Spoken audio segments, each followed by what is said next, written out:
What is up, you casual choppers? How are you doing? Welcome back to the channel. Now today we're back down Sheerness. As always, my home golf club recently rejoined as a member, so we are back down here today. In true Joe Creasey fashion, it is absolutely Baltic down the golf club today. So we've put my House Robin beanie on, you know, from the Home Alone.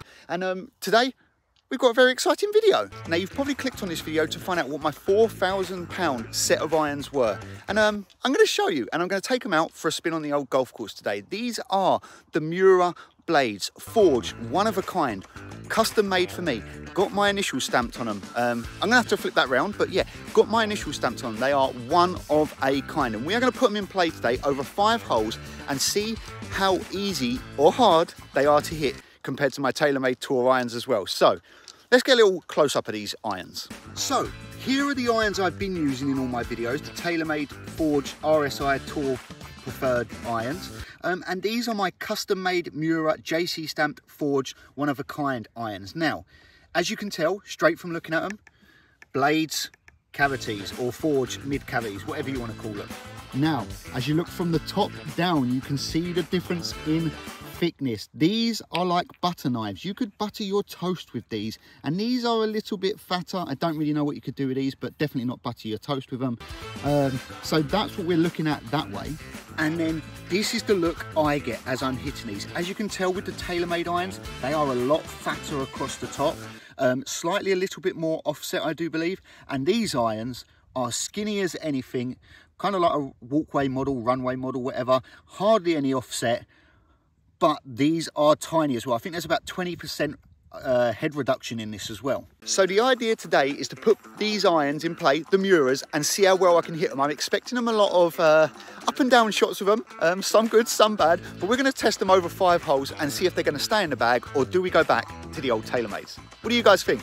Let's crack on. We're also starting on the second hole at Sheerness again. It is 389 yards off the block, so let's just get the driver out and unleash the beast.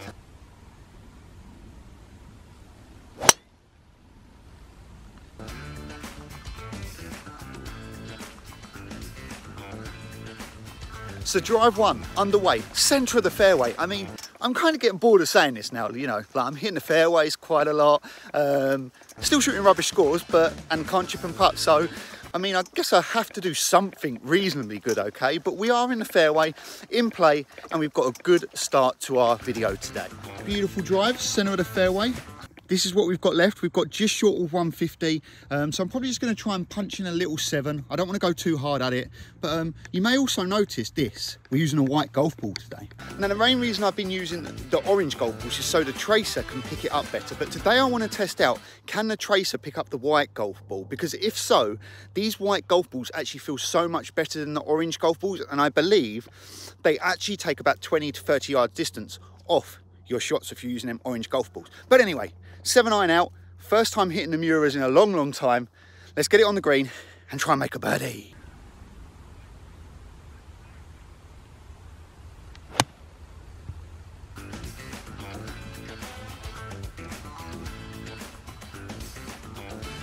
And just like that, we've hit the purest of 7-irons, straight in the heart of the green.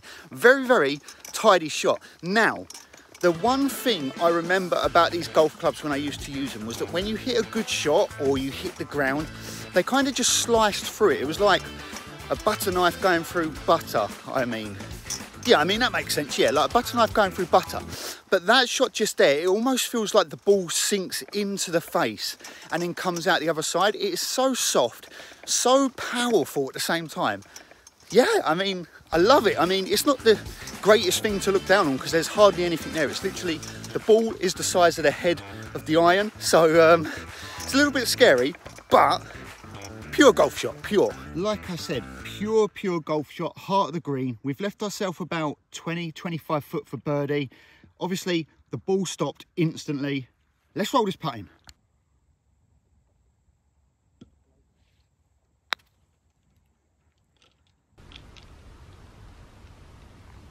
Oh, you son of a bitch.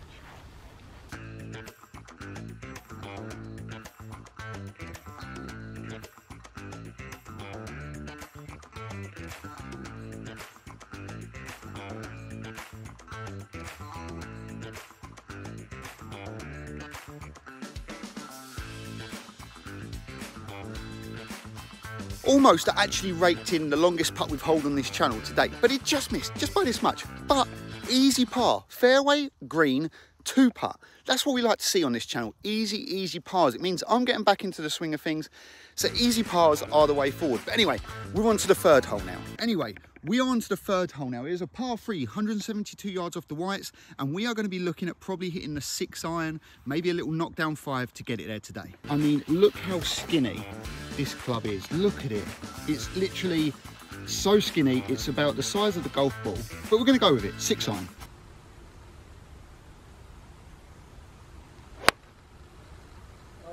You are awful. So just a little bit of an issue there for us. So when I said I wanted to go 5-iron, I actually had to pull out 6 because I now remember back in the day when I was playing with these clubs, I had a little bit of a tantrum on the course one day, 5-iron. And since that day, I stopped playing golf and I never got it repaired. So I had to force a bit of a 6-iron here, which kind of made me hit it crappy. But anyway, we are pin eye, so it's not the biggest problem. Like I said, not the biggest problem. This is what we've got left. For most people, pretty straightforward chip, but we all know my chipping and putting has been a little bit on the suspicious side, don't we? So let's attempt to get the 53 out, roll it up to the hole, tap in the putt and move on. And then I'll tell you some more about these golf clubs.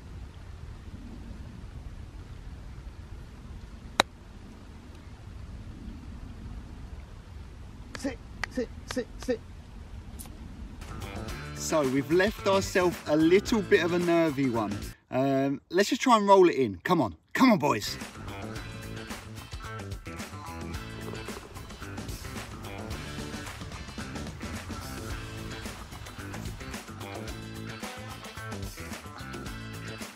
So we walk off that hole with a par, actually a very good up and down. Now the chip was a little bit scully, but it doesn't matter. It does not matter. We get up and down, we roll a very good putt in. It's actually very tricky. So level par after 2, and we've actually hit the irons pretty decent up till now. Anyway, we're on to the third hole here, the 410-yard par 4 with a ditch in the middle. Now usually you say to yourself, is it worth going ever? But let me ask you this question, is it worth going over? Who's in charge, me or the devil? Let me tell you, I'm in charge. I'm going to knock it over the ditch, shake his hand and move on, all right?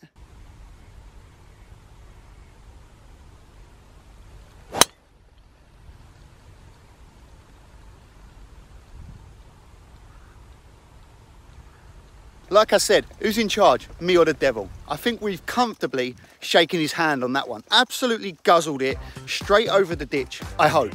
I mean, I can't really tell too much because my eye's still a bit gammy, but I think it's over that ditch. So yes, as we thought, we made it over. And I'm gonna pick the 7-iron this time, the 7-iron. And we're gonna fly this in. Now, let's actually have a little bit of a chat about these golf clubs. Why are these so expensive? Well, first of all, I got fitted for these at a very cool place and they've done all the testing, they put all the cameras on you, the lot. So we know exactly how these clubs are working, how my swing's working, how these work with my swing.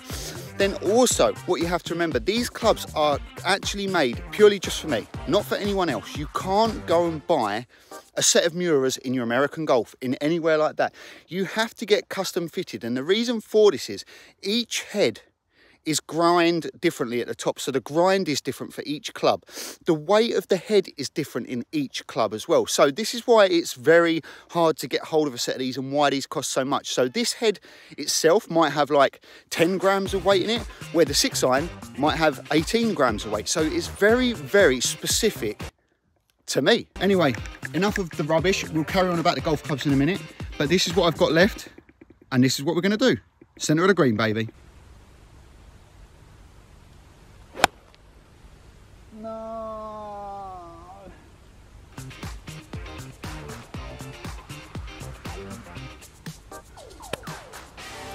Scabby McScabby shot. It was not good at all, was it? Like high, cutty, spinny, fade. But again, this is something these clubs are not very good at. They're not very forgiving. They are a tiny head, tiny bit of cavity. So when you really miss-hit a shot, the distance falls off them completely. So where you might miss-hit your 7-iron and it will still go the same distance and, you know, it might go 20 yards offline or whatever, mine will go 20 yards offline, but will also lose about 20 yards of distance. So I'm actually making the game a little bit harder for myself but I'm also making it more rewarding when I hit good shots, because these irons fly pure. Like, you'll never see a flight like it.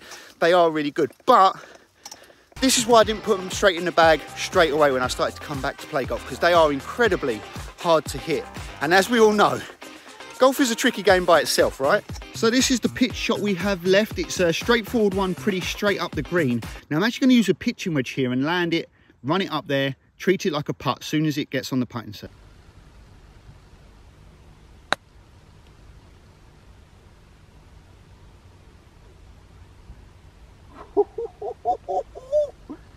That was tasty. That was tasty.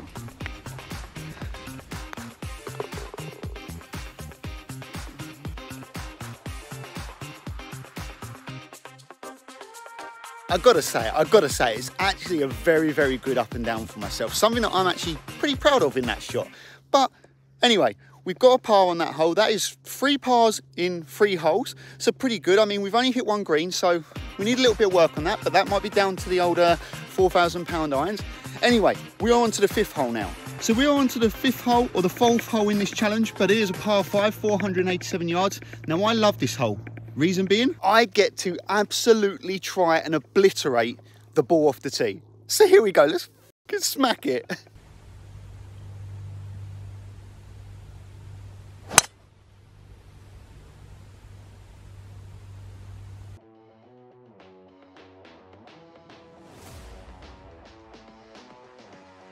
Though that's not the best striking drive we've hit in a long time, I just love the feeling that I can just absolutely lash it down there. You know, you saw the left foot spin out a bit.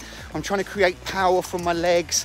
I'm just trying to create power from my hands, like everywhere at the moment, because as we know from a couple of videos back in my swing speed test, my club test, we know that my club head speed and my swing speed and my distance is lacking. So as I'm slowly getting back into golf, slowly getting back into the swing of it, I'm really trying to incorporate all the muscles that I probably haven't used in a long time and really try and start powering up the golf ball, the golf swing.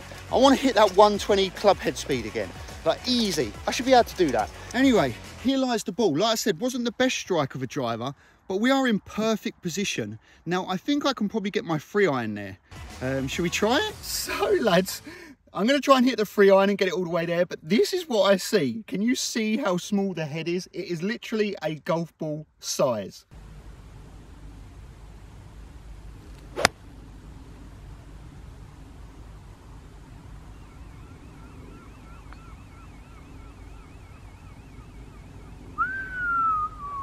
Now, I'm not sure if that was the best swing, but the strike felt pure. It just feels amazing. The ball coming off this club feels amazing. I can remember why I used to love them. Like, they were great out of the rough. They used to chop through the rough. Now, another bit of information about these irons, why they're so expensive, is they're actually made from the same material as Japanese samurai swords. Now, most clubs are made in a cast, so they're made in like a hollow cast. They pour a liquid in, and that's how they're made. Now, these are actually made by getting a bit of metal, or the bit of the samurai sword, laying it flat, then folding it back over, hammering it down, and folding it back over, hammering it down. And that is made through layers and layers of forged metal, which is why, again, they're so expensive and they're so hard to hit. And they do actually cut up your golf ball a little bit, so kind of makes sense. But again, slightly just left of the green, clubs feel amazing. My swing's starting to feel like there's some speed there. So that is another key point. Alrighty then, so it turns out we was a little bit short and we've kind of short-sided ourselves a bit. We've got a lot of green to work with, so I'm going to aim to try and land it on the green just up here and then let the ball trickle out. Let's see if I can accomplish that one.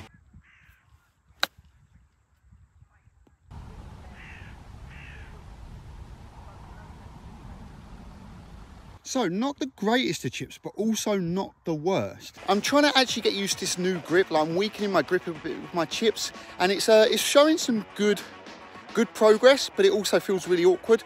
So I'm pretty happy with that. But let's roll this in for a birdie. Let's get to 1 deep, ain't no sheep, in this 5-hole tournament.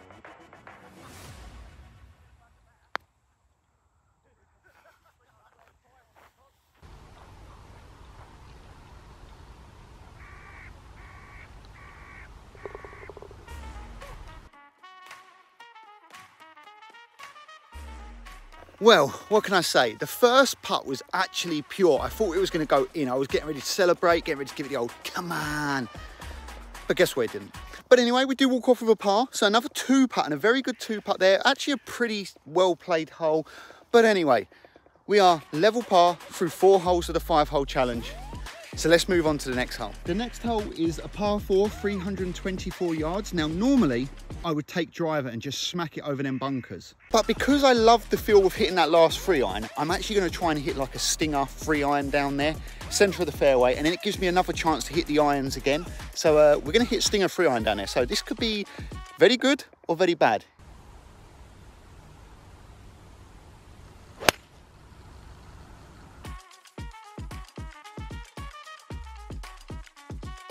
Hey, choppers, let me tell you something.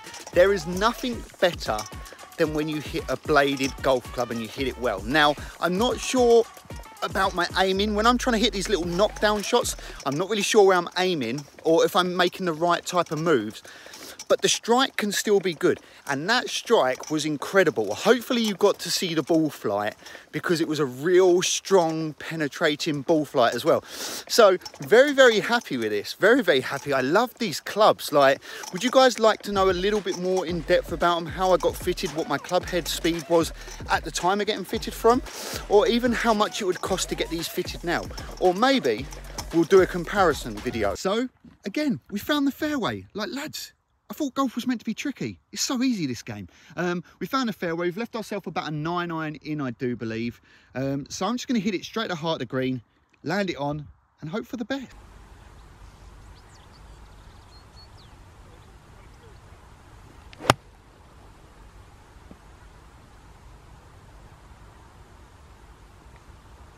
Oh, that's pure. Oh, that's absolutely filth. So lads, that was a really good shot, but can I just let you guys know that if you take divots like I do on the golf course, I'm quite well known for a divot, please replace it, especially on the fairway, stamp it down, just be good to the golf course, all right? Rant over about divots, it's not really a rant, it's just be courteous, you know, if we all play golf, we all, you know, don't want to end up in a divot. But anyway, that 9-iron was just pure, straight up in the air, good flight. Like I've spoke on it or touched on it a couple of times this video. The flight these irons give are just incredible. It is literally, it's as good as, I don't really want to say it. It's a family friendly channel, but it's as good as anything you'll feel. Trust me, it is such a amazing feeling. I just love it. I love the game of golf again, everyone. I love the game of golf again. I mean, look at this shot. So it's pitched there and it's stopped there. That is what I'm talking about, ladies and gentlemen. That is a proper golf shot from me. I love this. Now though, it does mean we're gonna have to use the putter. Now I've actually come up for a name for my putter. Now, if you guys know, one of my good friends, Cap Gun Tom, he actually named his putter Brandy Lynn. Brandy Lynn with an I, by the way. And it just made me chuckle. And I thought, I've never named my putter. Maybe I should name mine. Well, I've come up with a name. I'm gonna call it Gattuso. Now, some of you may say, why, Joe? And you know why? Sometimes maybe good, sometimes maybe shit. So here we have it. The putt's lined up. It's time to hold it. Come on. Yes, come on. What a well-played hole. Come on. Good hole. Let's fucking go.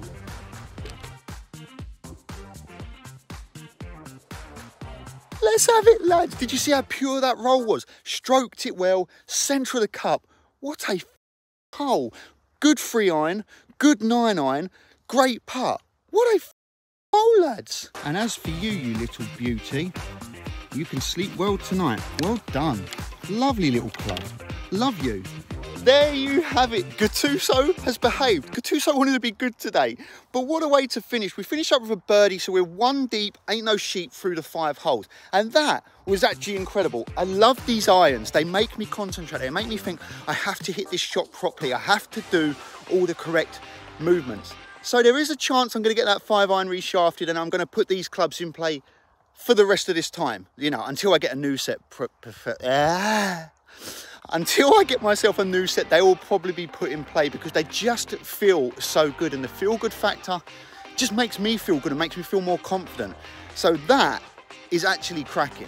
Now that being said, the video is going to end here. Now hopefully you prefer these longer style videos. I had some comments saying that they actually thought the videos were a little bit too short, and as they were getting into the video ended. So instead of doing 3 holes, I'm going to try and do 5-hole challenges. Maybe that works out better. Let's test it. Let's see what happens. But again, thank you all for tuning in. Hopefully you have enjoyed it. Keep smashing the videos, guys. You are really doing a great job on this channel. And like I said, I don't want to get soppy every video, but it makes me so happy to feel like I've found my passion. I've found something that generally excites me again. So thank you very much. I'm going to leave all my social links on the screen. Make sure to go check them out. Also join the Discord. The Discord is getting sorted so we can talk about golf throughout the week. We can talk about computer games. Whatever you guys like, we can talk about it through the Discord. So do make sure you join that. But as always, you know, if you've liked the video, smash the thumbs up, subscribe if you are new, turn that notification bell on. And as always, how do we say it around here? Stay chopping, lads. You bunch of choppers. Click here to subscribe and click here to watch another video. And stay chopping.